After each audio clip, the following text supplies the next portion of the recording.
Hello my dear friends, welcome back to another lecture of thermodynamics, जिसमें हम आगे continue करेंगे डिफरेंट प्रोसेसेस के साथ। लास्ट लेक्चर में हमने अपना गिब्स एनर्जी को कंप्लीट किया था। आज हम डिफरेंट टाइप्स ऑफ प्रोसेसेस से शुरू करते हैं।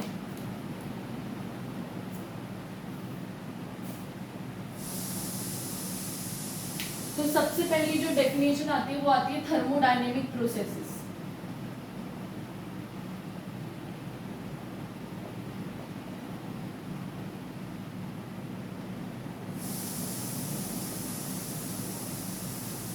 तो सबसे पहले तो इसकी डेफिनेशन पता होनी चाहिए कि what do you mean by thermodynamic processes. It simply means path followed in changing the state of system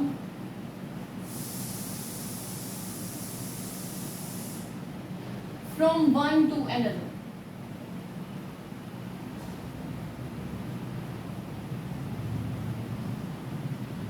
ठीक है। Thermodynamic processes stand for the path followed in changing the state of a system from one to another. मतलब मेरी एक T1 V1 T1 एक state है, अगर मैं उसको P2 V2 और T2 में बदल रही हूँ तो मैंने किस पाथ को फॉलो किया? मैंने टेम्परेचर को कांस्टेंट रखते हुए यहाँ से यहाँ गई हूँ, प्रेशर को कांस्टेंट रखते हुए यहाँ से यहाँ गई हूँ, वॉल्यूम को कांस्टेंट रखते हुए यहाँ से यहाँ गई हूँ, या विदाउट एनी हीट एक्सचेंज यहाँ से यहाँ गई हूँ। इस चीज को हम कहते हैं थर्मोडायनेमिक प्रोसेस, राइट। तो लिख लीजिए, सबसे पहले हम पढ़ेंगे आइसोथर्मल प्रोसेस के बारे में।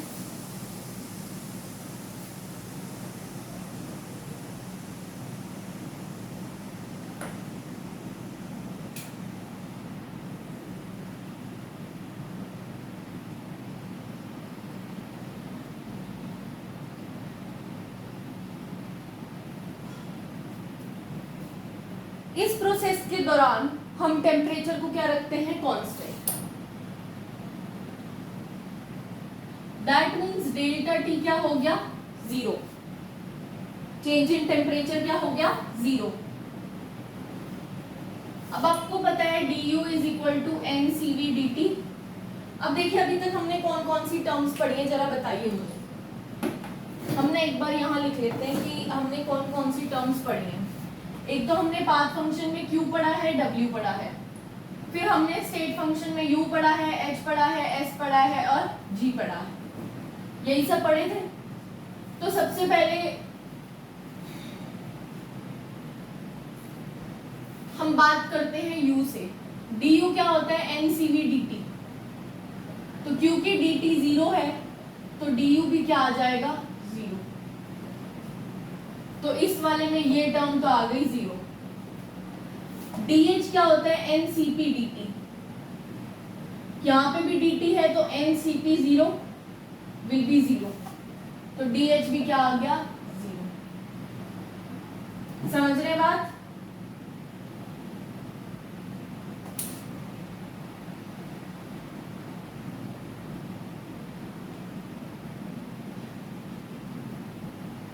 अब हम बात करते हैं Q पे। हमें पता था du is equal to dw plus dq।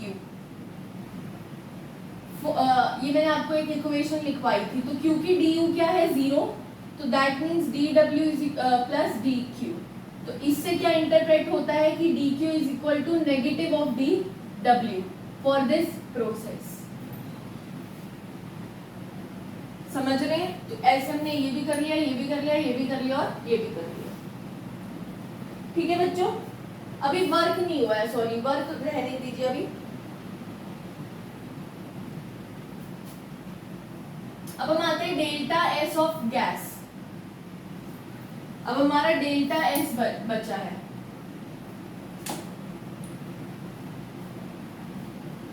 और डेल्टा जी हम इसके लिए नहीं पढ़ेंगे।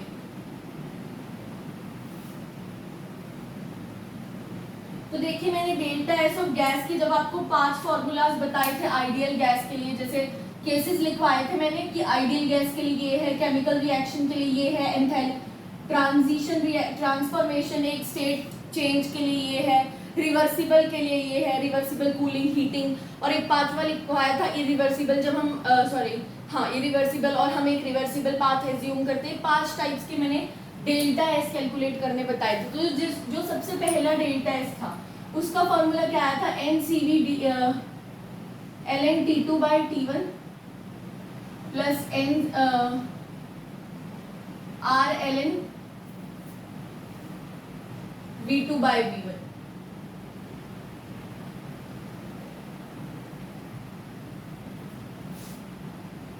इसी को हमने ऐसे भी किया था, N C P L N T two by T one plus N R L N T one by P two. अब आप मुझे ये बताइए T1 और T2 कांस्टेंट सेम ही हो गया क्योंकि आइसोथर्मल है, तो ये वाली टर्म क्या हो जाएगी, हट जाएगी, क्योंकि ln1 इज इक्वल टू 0। तो बचा क्या कि डेल्टा एस ऑफ गैस इस रिएक्शंस में क्या होगा, NR ln V2 by V1 या फिर NR ln P1 by P2। तो ये हो गया delta S of gas for isothermal process. देख लीजिए अच्छे से, समझ आ रही है इतनी बात। तो हमने डेल्टा एस को भी कवर कर लिया। अब हमें डब्ल्यू को थोड़ा डिटेल में कवर करना है और जी को हमें कवर नहीं करना।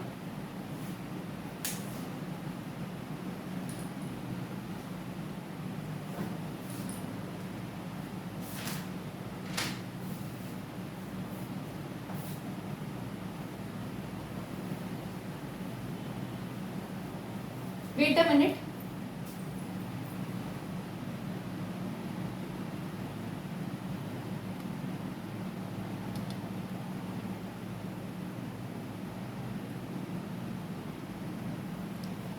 चलिए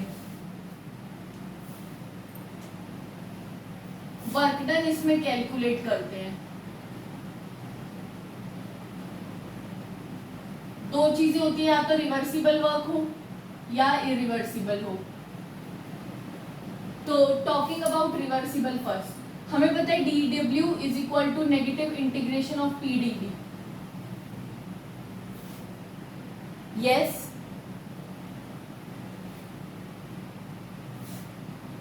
क्योंकि रिवर्सिबल की बात है, मैंने आपको बताया था रिवर्सिबल में pressure is the function of volume.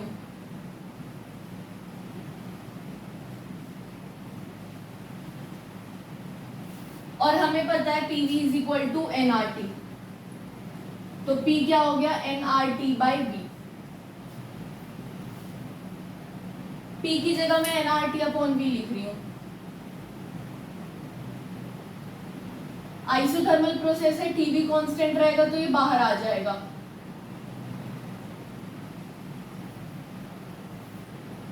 ठीक है,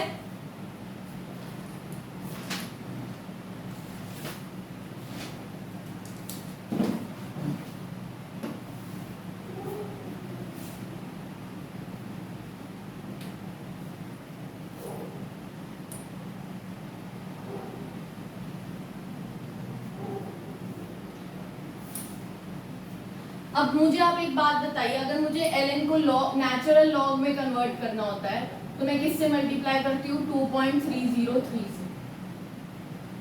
ये बात पता है, तो यह आ जाएगा -2.303 nRT लॉग, इसका बेस होता है 10 V2 बाई V1। अब आप मुझे ये बताइए, आइसोथर्मल प्रोसेस है यानी कि टेम्परेचर कांस्टेंट है, यानी कि PV is equal to constant, Boyle's law apply हो जाएगा। तो अगर P1 बाय P2 है तो वो किसके बराबर होगा, V2 बाय V1 के। तो V2 बाय V1 के अलावा मैं P1 बाय P2 भी लिख सकती हूँ इस फॉर्मूले में, -2.303 nRT log P1 by P2। Is it clear to all?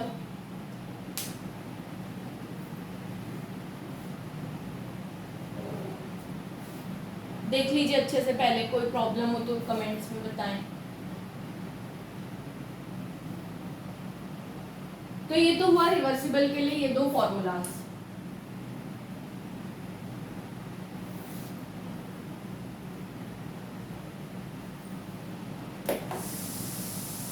Talking about irreversible process now.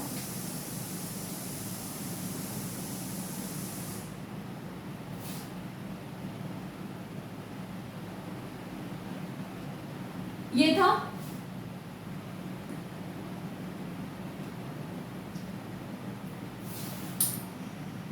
अब मैंने आपको बताया था इरिवर्सिबल में p is not the function of volume, so मैं p को बाहर ले आऊंगी, इंटीग्रेशन करूंगी v1 से v2 ऑफ dv, तो ये क्या आ गया minus p v2 minus v1.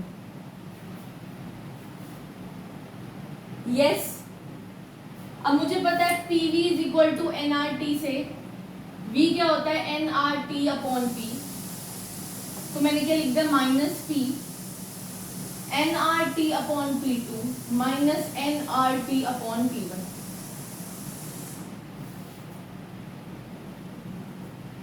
इतना क्लियर हुआ सबको? याद इसमें इतना रखना है कि जब हम रिवर्सिबल की डेरिवेशन करते हैं तो हम p की जगह लिखते हैं, और अगर हम इरिवर्सिबल करते हैं तो हम v की जगह ये पुट करते हैं. तो ये रिवर्सिबल और इरिवर्सिबल का वर्क डन हो गया इन आइसोथर्मल प्रोसेसेस.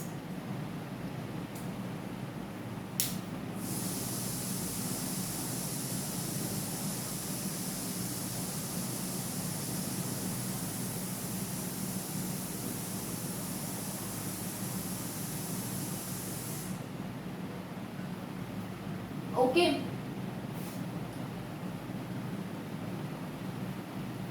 तो एक बार जल्दी से समरी समअप कर लेते हैं. हमने करना था Q पे बात, W पे बात, U पे बात, H पे बात, S पे बात और G पे बात, right.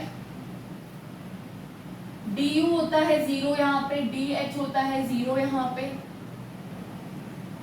Delta S of gas था हमारा nRln v2 बाय v1 या फिर nRln p1 बाय p2. यहाँ पे था Q is equal to negative W, W for reversible था minus 2.303 nRT ln v2 by v1 या फिर minus 2.303 nRT ln p1 by p2. और वर्क डन था फॉर इरिवर्सिबल प्रोसेस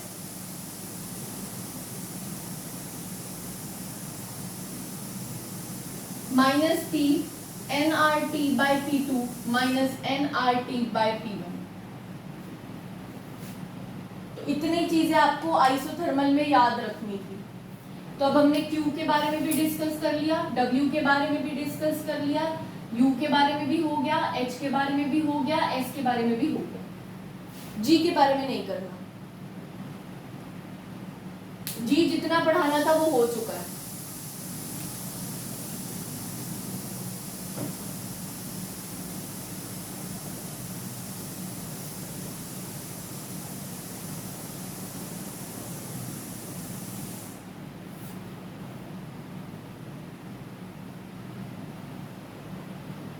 अब एक ग्राफ ड्रॉ करेंगे.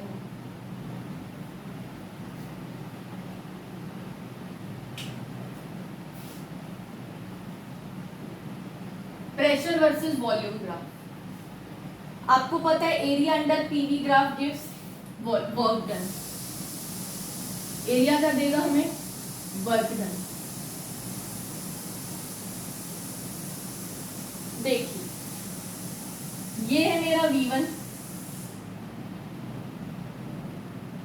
यहां है मेरा V2.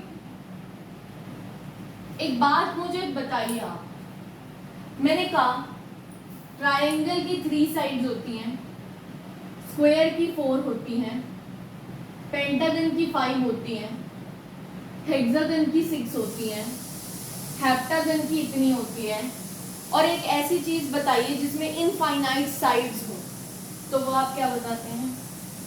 सर्कल. अब मैं अगर सर्कल का थोड़ा सा हिस्सा ले लूं, इतना हिस्सा मैं ले लूं, क्या उसमें भी इनफाइनाइट साइड्स ही होंगी? काउंट तो नहीं कर सकती ना मैं सर्कल में भी साइड्स. तो अब आप मुझे एक बात बताइए, जो एक ऐसी प्रोसेस जो इनफाइनाइट नंबर ऑफ स्टेप्स में होगी। Wait a minute.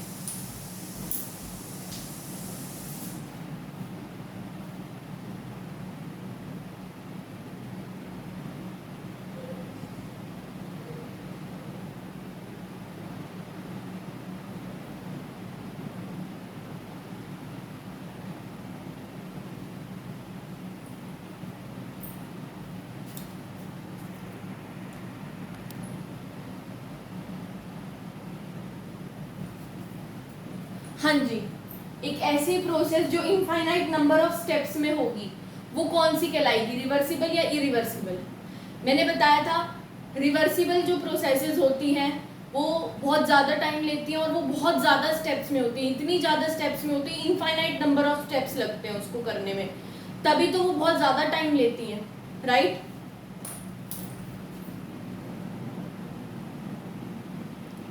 सॉरी बच्चों, वो बीच में थोड़ी प्रॉब्लम आ गई थी।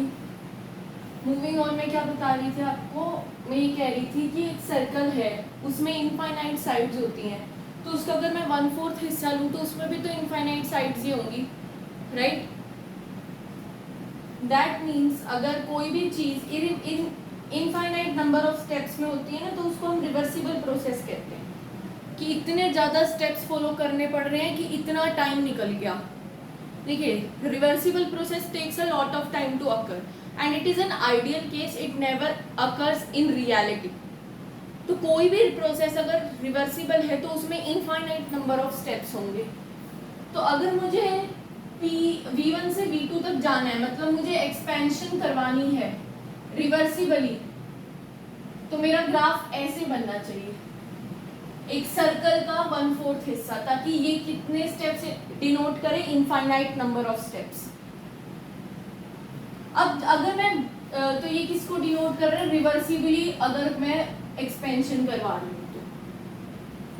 अब आप मुझे ये बताइए, इरिवर्सिबल के केस में मैं आपको थोड़ा फील करवाती हूँ क्या होता है। इरिवर्सिबल के केस में हम क्या करते हैं, एकदम से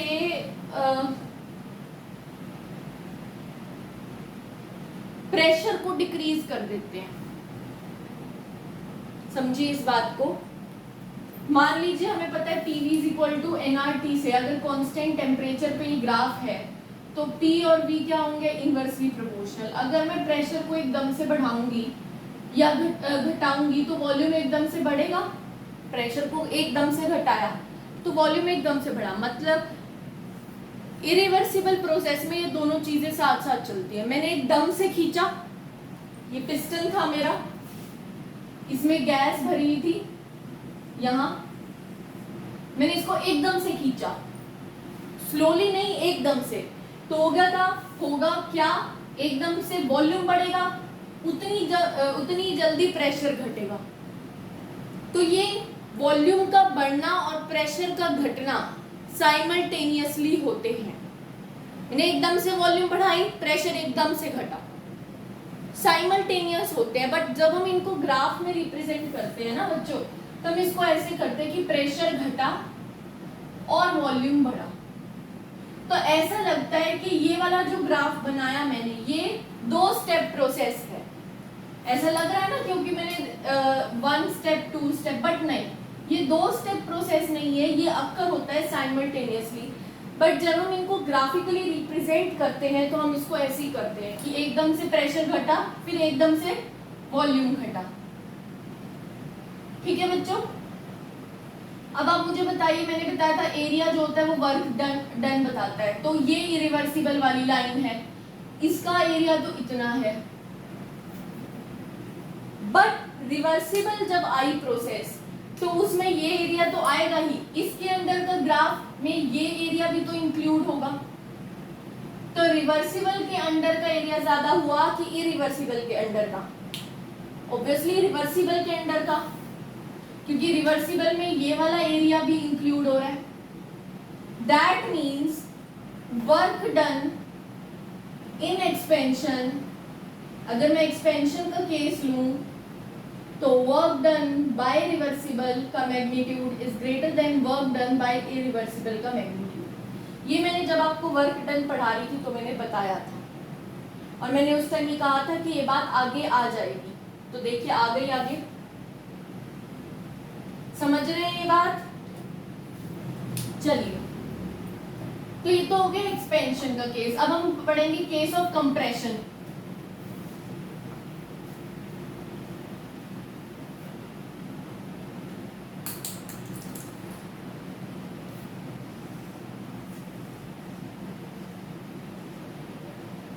अब क्या बात है, अब मैं ऐसे जा रही हूं, मैं जा रही हूं V2 से V1 कंप्रेस होने के लिए। तो बताओ, जब कंप्रेशन होता है, मेरा इनिशियल पॉइंट यहाँ पे क्या है, ये, और फाइनल डेस्टिनेशन है ये। तो जब मैं कंप्रेस करूंगी, मतलब वॉल्यूम को कम करूंगी, तो प्रेशर क्या होगा, इंक्रीज। ये तो हो गया मेरा रिवर्सिबल का ग्राफ। इरिवर्सिबल में मुझे प्रेशर इंक्रीज करना है पहले, और फिर ऐसे जाना है।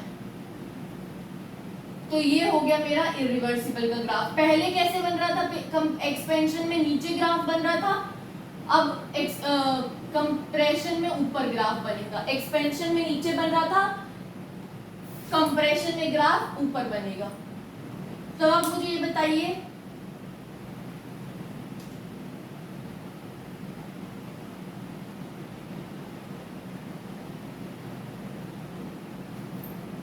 कि रिवर्सिबल का ग्राफ ये था, इसमें एरिया कितना आएगा, इतना। बट इरिवर्सिबल में क्या ये वाला एरिया भी इंक्लूड हो जाएगा? तो एरिया किसका बड़ा हुआ बच्चों, इरिवर्सिबल का इस केस में ना। तो in case of compression, work done by irreversible का magnitude is greater than work done by reversible का मैग्नीट्यूड। इरिवर्सिबल ऐसा लगता है कि 2 स्टेप प्रोसेस है, but no, it is not a 2 step process. Note down it, note. चलिए उतार लीजिए इसे। नेक्स्ट केस हम पढ़ेंगे आइसोबारिक का।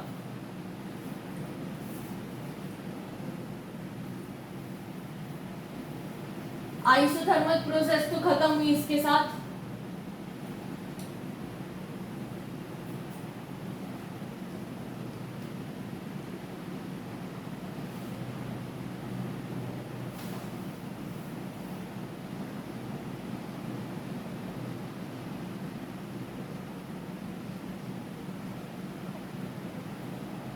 आइसोबारिक में क्या कांस्टेंट रहता है, प्रेशर कांस्टेंट रहता है। ओके,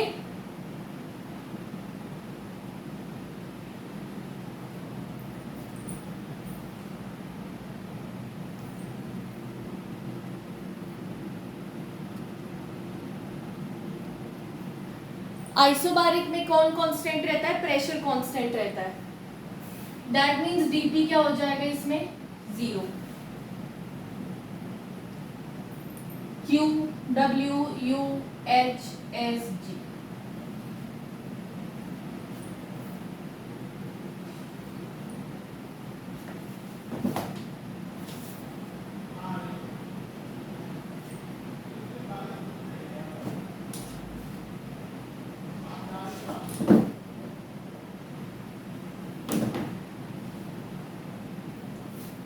सबसे पहले बात कर लेते हैं वर्क डन की।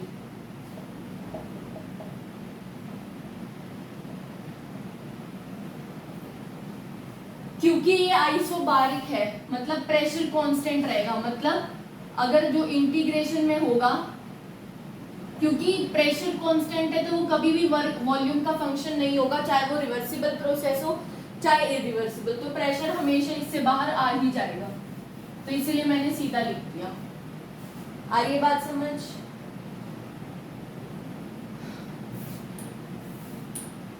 जो यहाँ पे Q होगा, मैंने आपको बताया था Q at constant pressure is equal to delta H। तो हमने W के बारे में भी बात कर ली, Q के बारे में भी कर ली। du is equal to dw plus dq। हाँ जी, तो इसको आप ऐसे लिख लो, delta U is equal to W plus Q, P constant pressure. D U इसको क्या लिखूंगी minus P delta V plus इसको क्या लिख सकती हूँ डेल्टा एच। तो इससे इसको इधर ले जाऊंगी तो डेल्टा एच क्या आ जाएगा delta U plus P delta we. और ये मैंने आपको डेल्टा एच का बताया भी था, delta H is equal to U plus P delta V for constant pressure, याद करिए। तो ये भी डिराइव हो गया। डेल्टा एच का वही फॉर्मूला है एनसीपी डीटी, यहाँ पे कोई चेंज नहीं आएगा।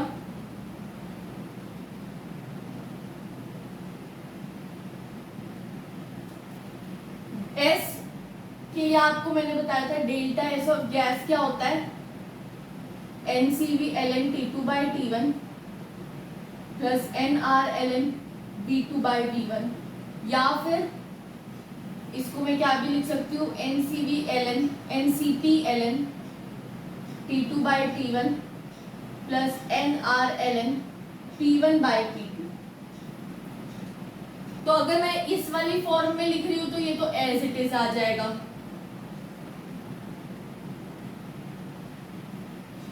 बट अगर मैं ये वाली फॉर्म यूज कर रही हूँ तो P1 और P2 क्या हो जाएंगे सेम, तो ln1 इज 0, तो ये वाली टर्म हट जाएगी, सिर्फ ये आ जाएगी।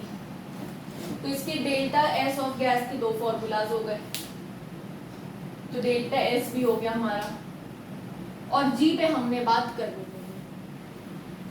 तो इसी के साथ आपकी आइसोबारिक प्रोसेस होती है खत्म। क्वेश्चंस हम लास्ट में करेंगे, जैसे मैंने कई लेक्चर्स में आपको इन्फॉर्म कर ही दिया।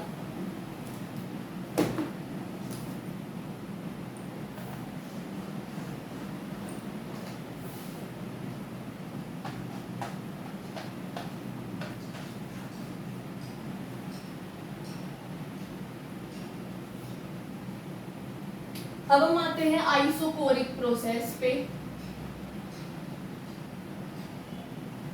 आइसोकोरिक में क्या होता है बच्चों, V कांस्टेंट रहता है, तो dV क्या हो जाता है, 0 हो जाता है।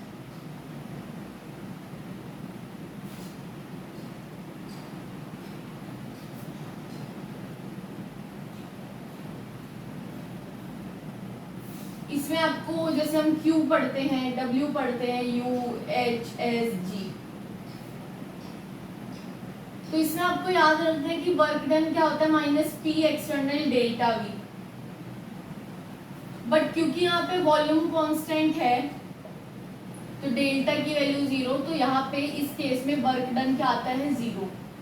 और हमें पता है delta U is equal to Q plus W, but W 0 है तो डेल्टा U किसके बराबर हो जाएगा, Q के बराबर हो जाएगा।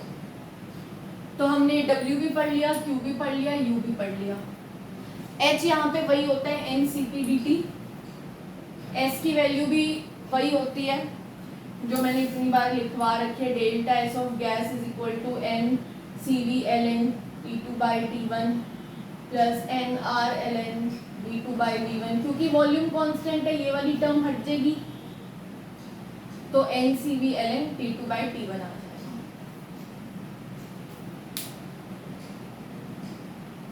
आइसोकोरिक में इतना ही था। एडियाबैटिक पे आते हैं।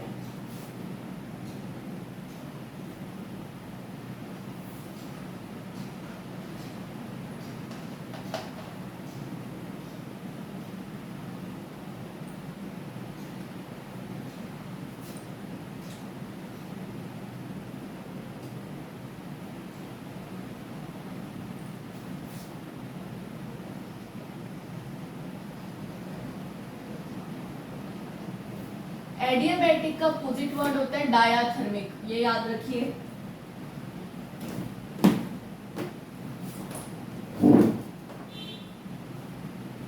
बच्चों इसमें Q का एक्सचेंज नहीं होता तो Q इसमें 0 होता है, और हमें पता है U is equal to Q plus W, Q हो गया 0 तो U क्या हो गया W के बराबर। ठीक है,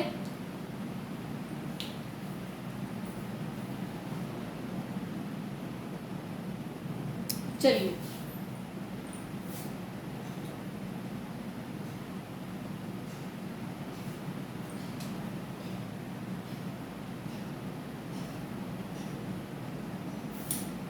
एक एक बात लिखिए, पॉइंट इंपॉर्टेंट है, ड्यूरिंग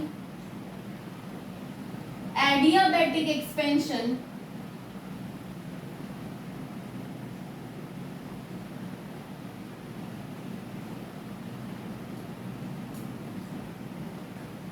एक्सपेंशन हो रहा है, और मैंने आपको बताया था एक्सपेंशन में वर्क डन हमेशा नेगेटिव आता है, क्योंकि वर्क एक्सपेंशन में कौन करता है, system. Work done will be negative, और क्योंकि W डेल्टा U के बराबर है, so delta U will also be negative, और डेल्टा U होता है NCV/dt या डेल्टा T लिख लो यहाँ, और ये होता है NCV T2 माइनस T1। अगर ये वैल्यू नेगेटिव आ रही है that means T1 is greater then T2। ये समझ आता है भाई, छोटी वैल्यू से बड़ी घटेगी तभी तो आंसर नेगेटिव आएगा। पूरे अच्छे से पढ़िए से कि एडियाबैटिक एक्सपेंशन के दौरान work is done by the system, so work done will be negative, so delta U will be negative from this formula. Delta U होता है NCV T2 माइनस T1। अगर ये वैल्यू नेगेटिव है that means T2 must be less than T1।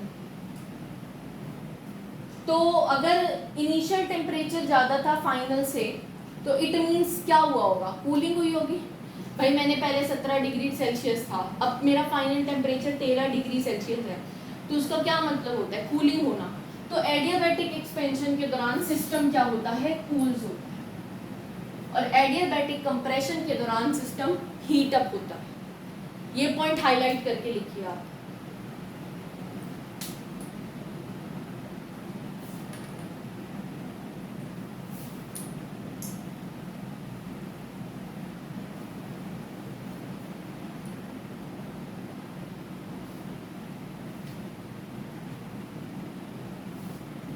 अब आते हैं हम reversible work पे। वर्क पहले हम दो में पढ़ेंगे, रिवर्सिबल और इरिवर्सिबल। तो रिवर्सिबल वर्क में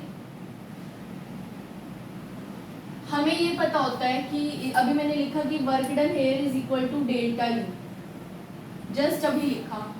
तो वर्क डन के लिए मैं डेल्टा U का फॉर्मूला लगा दूं NCP डेल्टा T, क्योंकि work done is equal to delta U।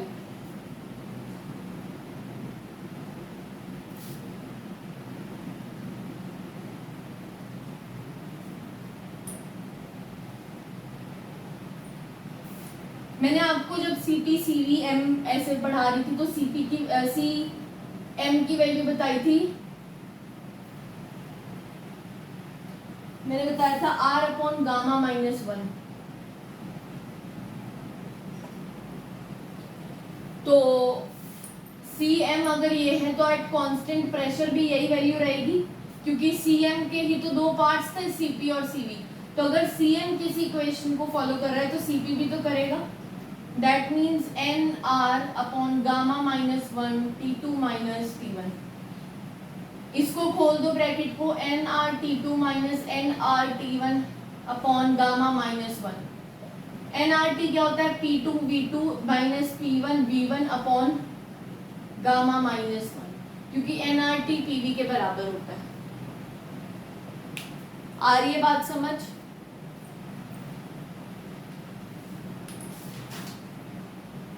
तो ये हो गया रिवर्सिबल के लिए फॉर्मूला, अच्छे से नोट डाउन कर लीजिए।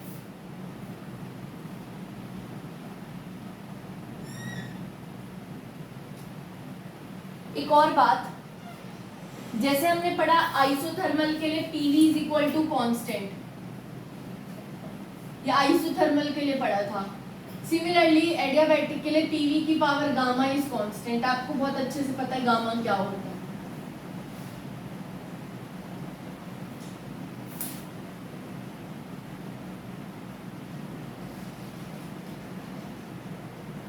इतना नोट डाउन करिए।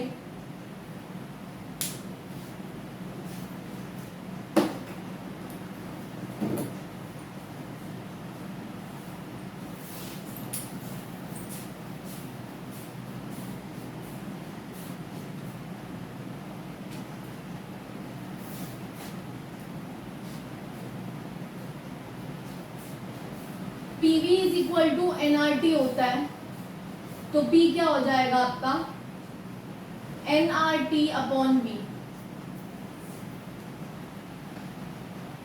तो मैं यहाँ पे P की जगह nRT upon V into V gamma constant लिखती। इस nR को मैं यहाँ लेके जाऊँ तो ये एक नया कांस्टेंट आएगा, उसको भी मैं ऐसे ही कांस्टेंट लिख देती हूँ, क्योंकि nR खुद एक कांस्टेंट था और उसको हम डिनोमिनेटर में लेके कांस्टेंट, तो वो एक नया कांस्टेंट आ जाएगा। तो ये क्या आ जाएगा, t इंटू वी की power gamma minus 1 is also constant. तो एक तो ये फॉर्म लिखनी है, ये फॉर्म लिखनी है।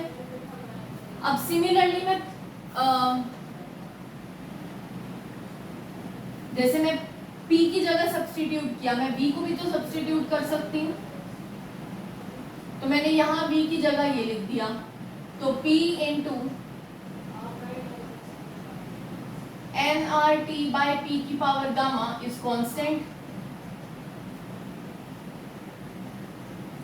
तो P इंटू अब nR की पावर गामा यहाँ जाएगा, वो एक फिर से कांस्टेंट न्यू बन जाएगा। तो मैं सीधा लिख रही हूँ T अपॉन P की power gamma is equal to constant.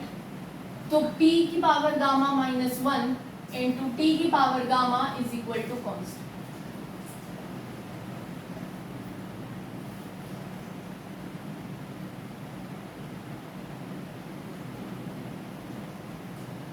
Sorry, यहाँ पे 1 माइनस गामा आएगा, क्योंकि यहाँ 1 ऊपर है, गामा नीचे है, तो 1 माइनस गामा T की पावर गामा इज कांस्टेंट। तो आपको याद क्या रखना है, सिर्फ ये फॉर्मूला, ये आपको डिराइव कर सकते हो आप पेपर में इजीली, ये भी आप डिराइव कर सकते हो पेपर में इजीली।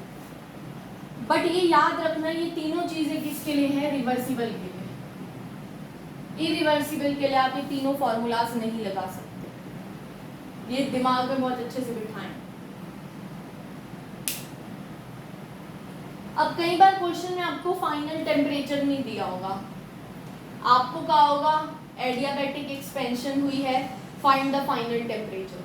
तो आपने क्या लिखना है, इन फॉर्मूलाज का यूज करके आप फाइनल टेम्परेचर निकाल दोगे कि P इनिशियल, सॉरी, अगर आपको वॉल्यूम इनिशियल दिया है, T इनिशियल दिया है, वॉल्यूम फाइनल दिया है, T फाइनल निकालना है, तो ये वाला लगाओगे कि T इनिशियल V इनिशियल की power gamma minus 1 will be equal to T final V final की पावर गामा माइनस 1। तो ऐसे आप T फाइनल निकाल सकते हो इन reversible cases.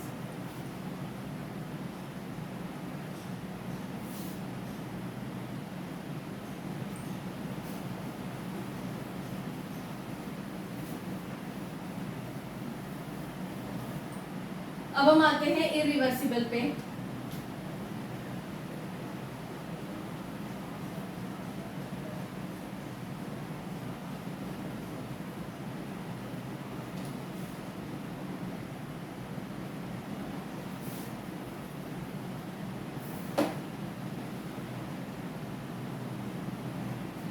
Work done by irreversible will be equal to minus P external delta V।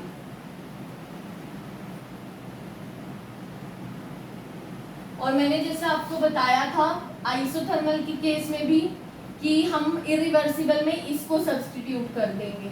ये बस याद करने का तरीका है, ऐसे कोई पर्टिकुलर नहीं है कि इसी को सब्स्टिट्यूट करना है।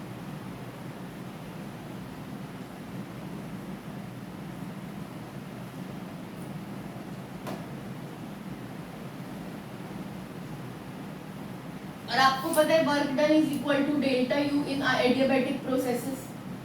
तो ये वर्क डन है, तो इसको NCV T2 माइनस T1 से इक्वेट भी करा जा सकता है। तो देखिए, जब आपको रिवर्सिबल का रिवर्सिबल बात होगी और आपको फाइनल टेम्परेचर यूज कर पाना होगा आंसर में, तो आपको वो तीन जो मैंने फॉर्मूलाज लिखवाए हैं वो पुट करना है।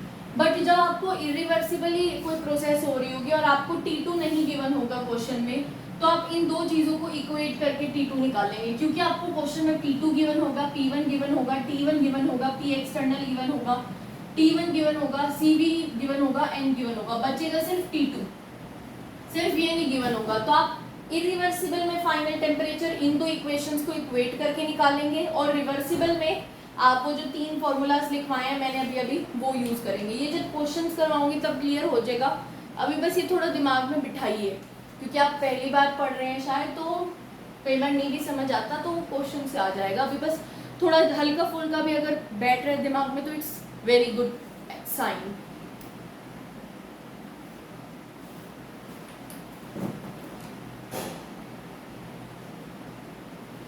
इससे मैं क्या कह रही हूँ आपको, मैंने आपको कहा कि अगर आपने रिवर्सिबल में फाइनल टेम्परेचर निकालना है तो आप वो वाला फॉर्मूला लगवाएंगे, अगर आपने इरिवर्सिबल में निकालना है तो ये वाला लगाएंगे। इसका मतलब क्या है कि इरिवर्सिबल का और रिवर्सिबल का जो फाइनल टेम्परेचर आता है वो डिफरेंट आता है, तभी तो मैं डिफरेंट फॉर्मूलाज बता रही हूँ। सेम ही आना होता तो मैं क्या करती, कोई भी फॉर्मूला लगा लूँ। और जब हम क्वेश्चंस करेंगे तो हम देखेंगे कि हमेशा जो इरिवर्सिबल का टेम्परेचर आता है ना वो हमेशा ज़्यादा आता है।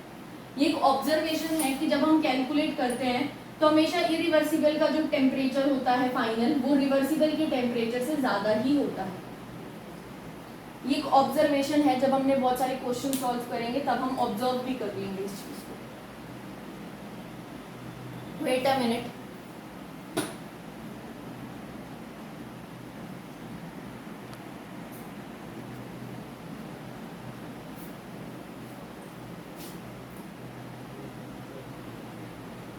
तो आज का लेक्चर हम यहीं ख़त्म करते हैं। अगले लेक्चर में हम आइसोथर्मल और एडियाबैटिक का कंपैरिजन करेंगे और फिर आगे बढ़ेंगे।